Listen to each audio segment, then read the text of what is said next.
Hey guys, Toast here, and today we're going to talk about the biggest things that you need to know and practice to be competitive in Overwatch.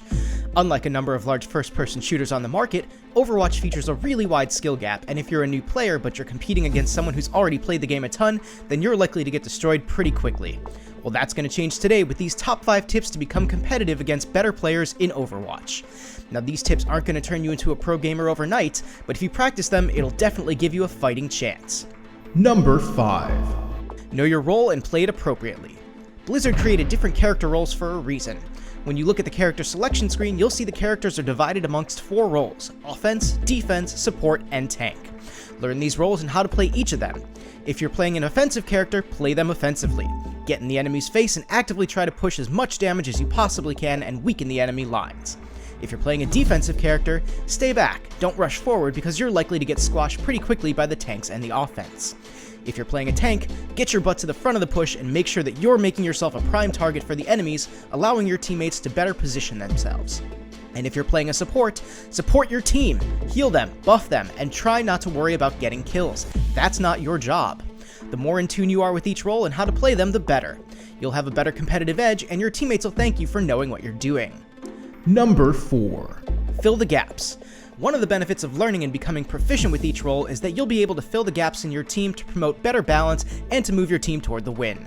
More often than not, the team with the best cohesion and balance is going to come out on top. If you find your team is missing a particular role, take it upon yourself to be the one to fill the role. While you may not feel like you're the best in a particular role, pick the character within that style that you feel the most comfortable with. Everyone is going to have a preferred role or character, of course, but learning how to play them all and filling the gaps will make you an extremely valuable and appreciated asset to your team. Number 3. Shoot everything. Now, this may seem like a stupid thing to say in a shooter, but remember that assists and final blows in this game count toward your eliminations. If you see something, shoot something. You may only do a tiny, minute amount of damage, but that may be enough for your teammates to finish the job.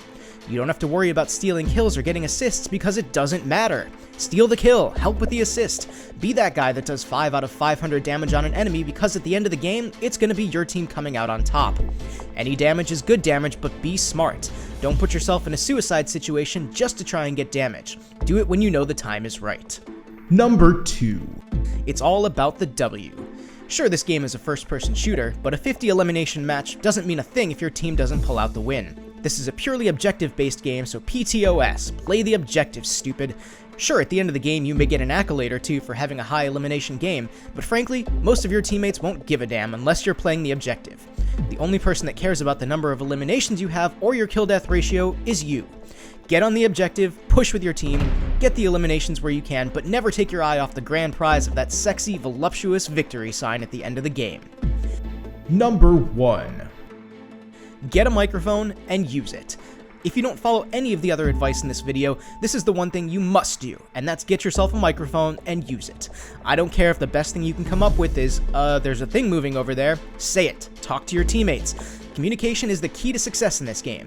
Knowing the enemy locations, their movement, anything you can tell your team and anything your team can tell you will improve your team's overall awareness of the situation, and the team that has the best understanding of the bigger picture and can adapt to that is the winning team. If you play with people frequently, use key terms for locations as it'll speed up the information passage. If you're playing with randoms, do your best to describe what you can as quickly and efficiently as possible so that they have the information they need when they need it. Well, that's going to do it for today's Overwatch tips. Follow these 5 tips and you'll set yourself up, if not for the win, at the very least to be competitive in any Overwatch match. If you liked the video, please leave a like and subscribe to the channel, Facebook, and Twitter if you want to see more content. Thank you guys so much for watching. This is Toast, and I'll talk to you soon.